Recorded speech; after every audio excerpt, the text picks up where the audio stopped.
What is up, guys? Evan Aldo here. I am in Da Nang, Vietnam right now.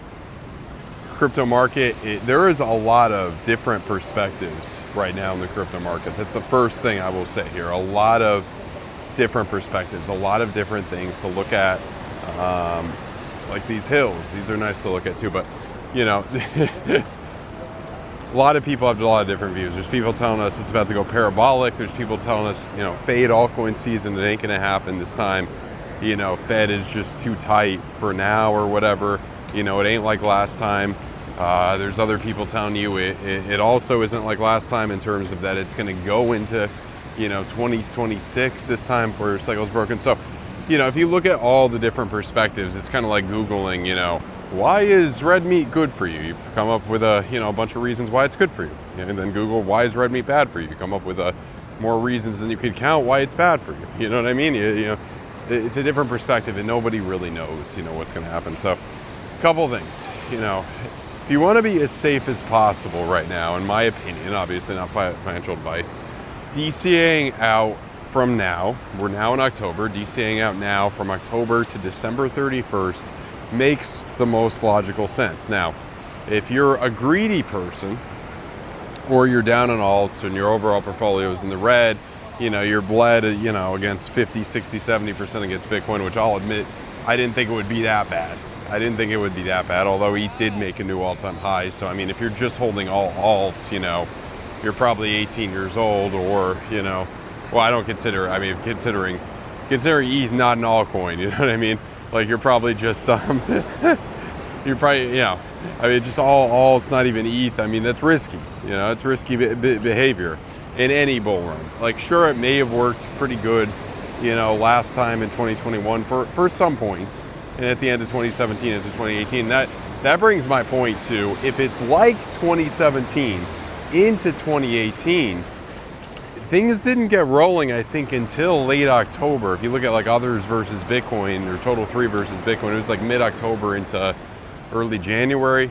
I don't know it exactly off the top of my head, but, you know, so according to that, you know, that's probably these people telling you it's about to go parabolic, what they're thinking. And, you know, there's a decent argument to be made for that. So according to that, you know, there's that perspective. And then you could expect to probably see for your average alt, I would say, a 2x, you know, you'd probably see your Cardano at $2, your Avalanche at 60 to 90, your, what else is there? I mean, I'm trying to think what, your Solana at 300 to 400. You know, the things that, the big targets that, you know, me and probably a lot of other KOLs, influencers have told you about for a while now. So there's that. And, you know, it's kind of like, and even if you DCA'd out from now into, you know, December 31st, you'd probably get some exposure to that. You'd probably end up in the green, depending, you know, as you got half of everything left in, you know, by mid-November, or late November, let's say, a little bit of a delayed situation, DCAing out, then you probably would reap some of the benefits of that jump up, and you'd probably be net positive. You'd probably be considerably positive if you're generally in ETH now, like I am. I mean, ETH is my biggest for long term. I mean, you guys know I do trading too, but that's more, you know, that's more of like the you know, it's very robotic. That's more of, you know, how much do I individually want to bet that price is going to hit this point before it hits this point, and you know, that's kind of a different situation. That's, you know, more of a, I guess, income building, you know, kind of thing, and not really an investing thing, I would say, you know.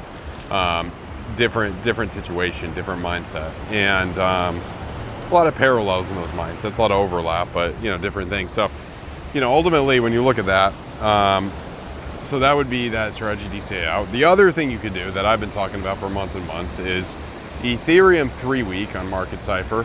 If you look at for the next red dot, next trigger wave to the downside, which may not print and confirm, which I'm hoping it takes longer rather than sooner, because more pumpage could be possible up to 7,000. I don't think you're going to go up to 10 or 11,000 or anything that high, but more pumpage is doable, I will say.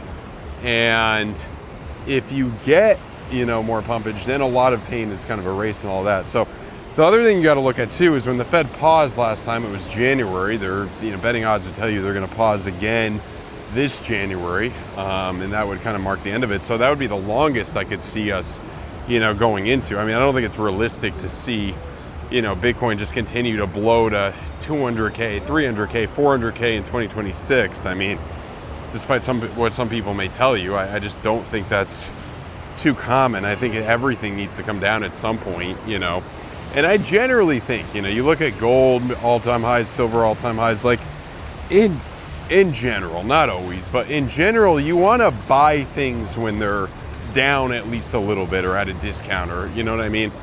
I mean, obviously, if you're doing that with some nonsense meme coin or whatever, it just keeps going down to oblivion, unfortunately. But for big things that you really believe in from a venture capitalism perspective, you generally want to buy things at a discount. So I think to buy gold here, could be wrong. Maybe, who knows? Maybe we're going to jump up to 8,000. I have no idea. But generally, you want to wait for a drop.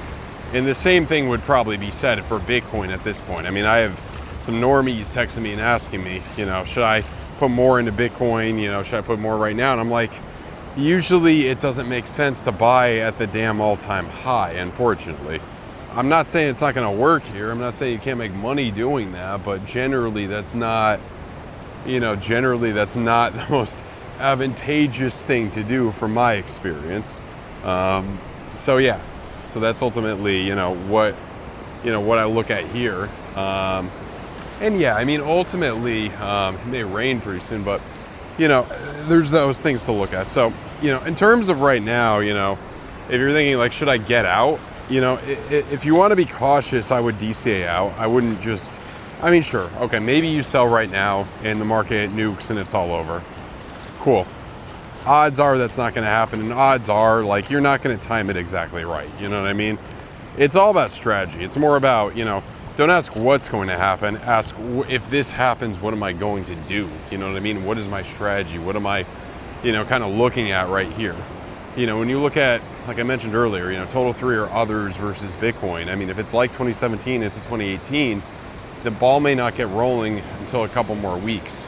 So second half of October has got some potential. Now, a lot of smart people are saying we're going to start to go really good in the second half of October, into November, into December. Now, unfortunately, a lot of people did say in November of 2021 at the all-time high that altcoins were about to go insane. And what happened? That was the end of it all.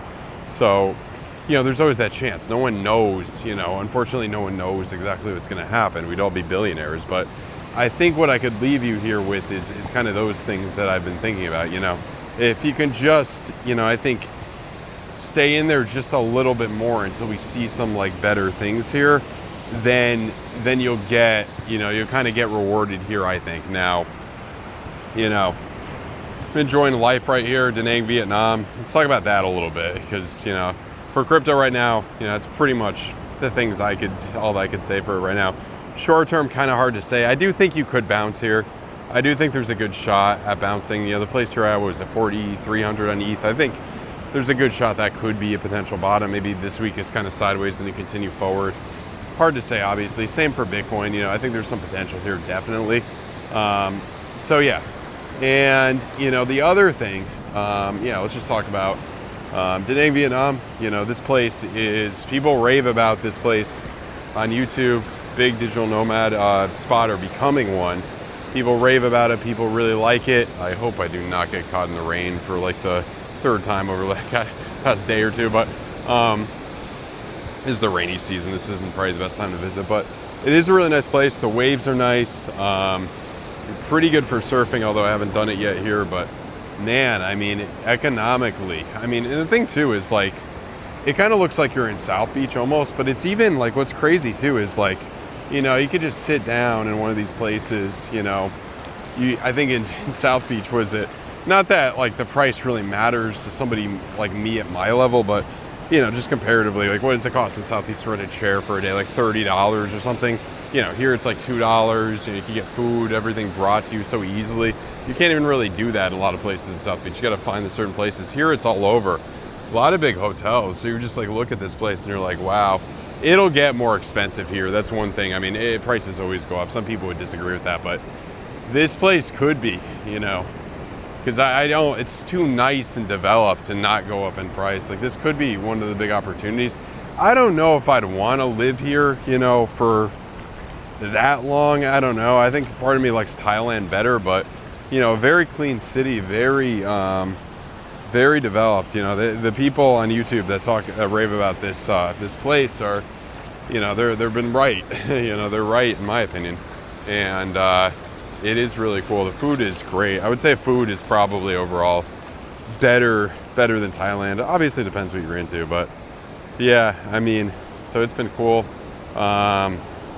It's getting that digital nomad vibe, but it's not, you know, it's not quite there yet. Not like a Bangkok or, you know, some other places, or a Bali. It's not quite there, although Bali I think is pretty overrated. That's just oversaturated. You know, infrastructure is pretty damn bad there, too many people.